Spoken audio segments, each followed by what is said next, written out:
Welcome to Poul's Kitchen. This is Chef Poul. Today we're going to be doing a easy and simple video on red lentil meatballs. Now this is supposedly supposed to taste just like meat, real delicious, and it's really super easy. So I've got 2 cups of red lentils. They're going to soak in a container of water, so it's going to be submerged, and we're going to soak this for 3 hours. This is important to do, really important to do, and you need to do it this way because it's just it needs to clean, it needs to soak and enlarge, so give it at least 3 hours. Don't need to put anything else in it, just water. So in the meantime, please hit that like, share, subscribe button, and we'll be back.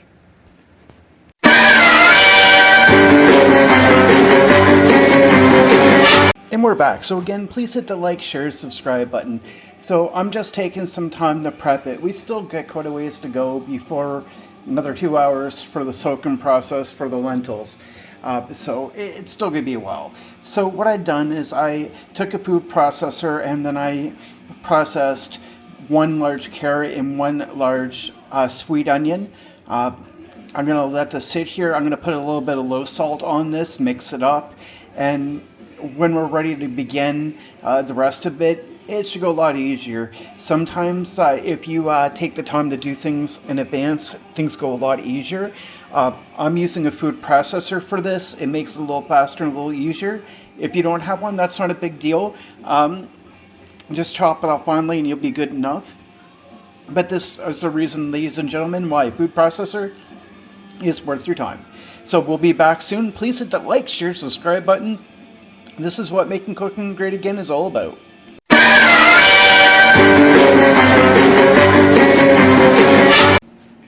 Welcome back. So I'm glad you guys are still with me here. Now I got a pan here. I put a little bit of extra virgin olive oil. I'm letting this heat up a little bit, which is done right now. And I'm just shaking that around a little bit to grease the pan here. Now I got a bunch of things going here. And I'm not going to show you the whole thing because you don't need to see it. But I do want this to be cooled down by the time we're ready to go. So the first thing we have to cook here is the carrots and the onion mix. Now I'm going to put a little bit of onion and ginger into this. It's already been grated. It's pre-grated, believe it or not. And I don't think you really need to see me cook this. So I'm going to leave this go here. But what you want to do is just cook this down until it's fully cooked. Put a spoonful of garlic and ginger in, cook it all down, and then let it cool. Then we're going to put it back into this container. So we'll be right back. I really appreciate you guys, and just remember to hit that like, share, subscribe.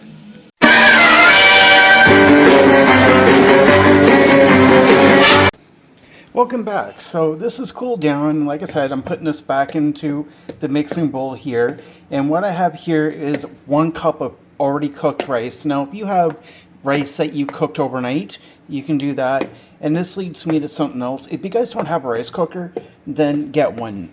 Rice cookers are great. But what you want to do is take your time and unclump everything if they are clumped, especially if you made it through a rice cooker. Because that's really important because you want this really mixed. Now the only thing left is our lentils, and those are going to be done soon enough. Once the 3 hours are done on that, then we'll take that out. We'll start cooking that. As you see here, I haven't cleaned the frying pan, and I'm not going to. I'm just going to put more oil on it, and then I'm going to clean and rinse the chickpeas, and we're almost done. Past that, the only other ingredient that we need is a can of jellied cranberries. We don't need to cook these. They're already cooked. And I would suggest using a can for this. It's not going to be overly sauced. If you're making meatball subs, you can use whatever sub you want for that. If you're making like spaghetti or anything else like that, you can use that sauce. These are just simply meatballs, and I'm telling you right now, they're going to be really awesome. I know Amy's going to be a little surprised when she wakes up and sees this, because it's going to be something really good that she's going to really enjoy. So we'll be back soon.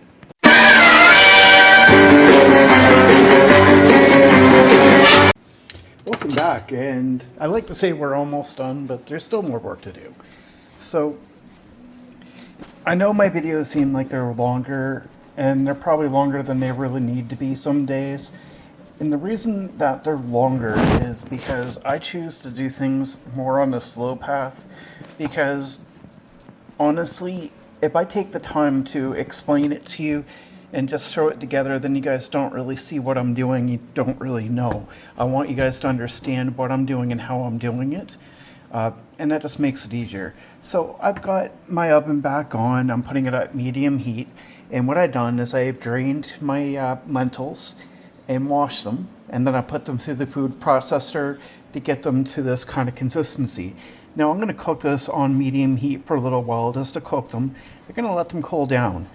And once that's done, I'm going to stick them in this and I'm going to mix it all up here. And when I get to that point, I'm going to let you see that. Is there a rhyme or reason to how long it's going to take you to cook this? No, there isn't. Because everything is going to be different. Now, I'm going to be using cranberry sauce for mine. Now, if you want to use the tomato-based sauce, I would actually cook it because it should be cooked. Cranberries don't need it, so I'm not going to. But just simmer this for a little bit, maybe like 10 minutes, and that's really all it should take. Just be patient with it. We're almost done. So I'm gonna cook this, and then I'm gonna take it off the heat. I'm gonna let it cool for a while, and then I'm going to start cooking it. So we'll be back very soon.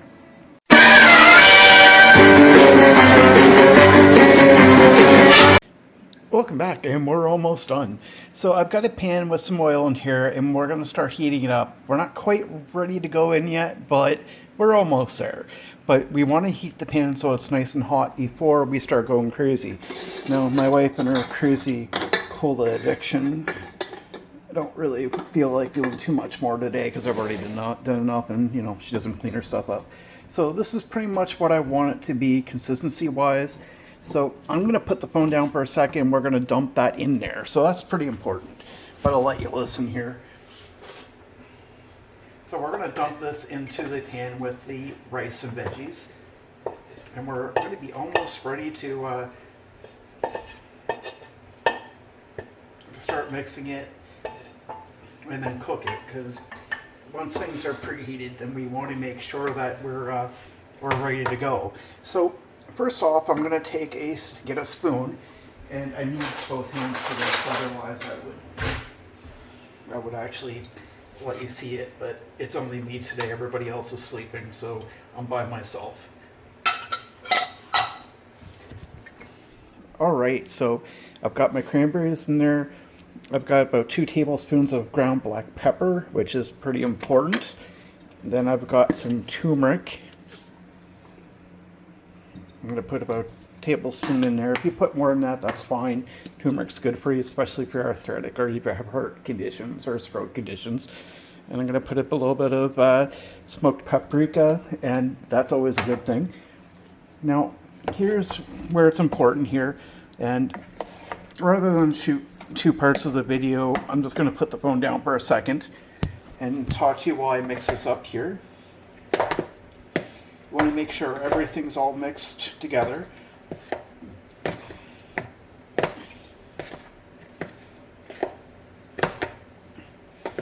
Because it's pretty important, because it won't go well if you don't. And if you don't mix it, then you're going to have a bite full of cranberry sauce and no real mix. So when you're cooking something, you have to take your time and actually mix it properly, because if you don't, then it's just not going to work well. And a lot of this is considered to be part of a binder. Now, you can add egg if you want, but if you're making this as a vegan recipe, an egg probably isn't your best bet. Not that I'm vegan, I'm totally not. If you watch my channel enough, you'll realize that we're not vegan. And we're gonna bash you if you are. Everybody's different, and that's what makes life amazing. But this is just going to be that meal that is going to come off that way, and that's fine. Everybody's going to have their own taste, but I mean, if you want something that's a little bit healthier because you want to do that diet kick, then you know what? This is not such a bad idea. All right, so that's what it pretty much looks like mixed up here. Now, when your pan is good to go and the oil is all heated up, you'll be able to take it and swirl it around a little bit and cover the whole thing. That's what you want. Now, ideally, you'd have an ice cream scooper. That's what you'd ideally have, but you know, for whatever reason, Amy decided we didn't need any more, and technically she'd be almost right. We don't. So give me a moment here. I'm going to fill this up here just so you can see that.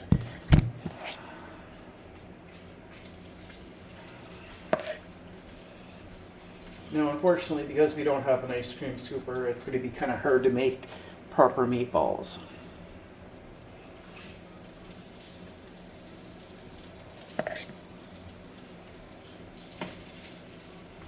So they're not going to look so perfect, and that's, you know what, that's fine. But if it is something that you're going to obsess about, you can totally get something to help you with that. But I wouldn't really obsess with it. But as long as you got some sort of a ball sheet, then you should be all right. Because I know people like Jess like her balls, especially on subs.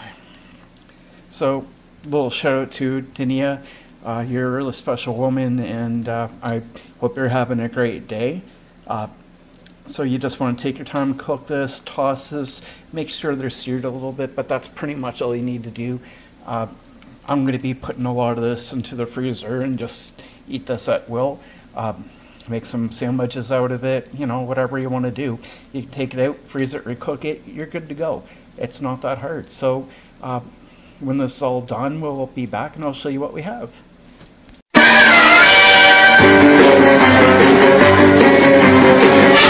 So we're done.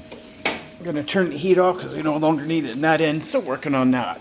Now, I'm going to take these and put these in the freezer to let them stir up a little bit. And I decided I'm going to make some burgers out of this too. So we'll freeze this, make this a little bit more solid. And we're just waiting for this to finish cooking, and that's pretty much it.